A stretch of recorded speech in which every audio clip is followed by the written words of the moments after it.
Nabisto ang manoy pangungutong ng ilang ahente ng Bureau of Immigration na nangikil na aabot sa 9 milyong piso mula sa isang grupo ng mga Koreano. Tinakot at pinagbantaan pa raw ang grupo.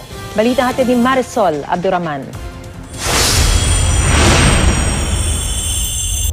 Kuha ang video na ito noong March 6 kung saan nag-operate daw ang mga agent ng Bureau of Immigration sa isang lugar sa Angeles, Pampanga. Inaresto noon ang 15 Koreano. Pero sa sulat na pinadala ng mga Koreano sa Volunteers Against Crime and Corruption o VACC, sinabi nilang dinala raw sila sa tanggapan ng immigration sa Intramuros, Maynila. At doon, pinagbantaan daw sila ng grupo ng mga BI agent na ikukulong sila kung hindi sila magbibigay ng pera. Sa takot, napilitan daw silang magbigay ng pera na sa kabuuan, umabot sa mahigit 9 milyong piso. Pinakawalan daw sila kapalit ng pera. Pero nakatanggap pa rin daw sila ng pananakot at pambabanta. May mga death threats, may mga threats na i-deport sila, guguluhin yung mga documents nila, lahat-lahat, yung mga visa nila.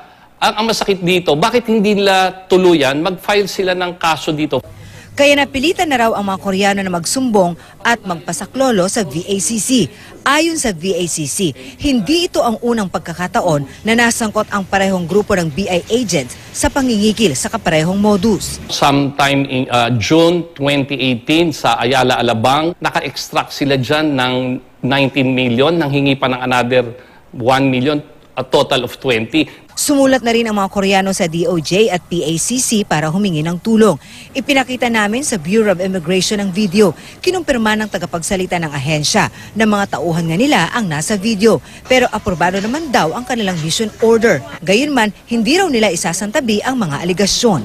Pero yung ganito po na mga nami-mention na nakikilan itong mga foreign national, of course, we do not allow this. At kung totoo po, ay talagang mananagot itong mga taong involved. Ni-elevate po natin to sa Department of Justice para makasuhan po ng kasong administratibo. Aminado ang Bureau of Immigration na hindi ito ang unang pagkakataon na isinumbong ang kanilang mga tauhan dahil sa pangingikil. Sa katunayan, may mga tinanggal ng araw na empleyado ang ahensya, kaya apela nila sa publiko, isumbong sa kanila ang maling gawain ng kanilang mga tauhan. Pwedeng itawag sa hotline ng immigration o sa kanilang social media accounts ang mga sumbong. Marisol Abduraman, GMA News.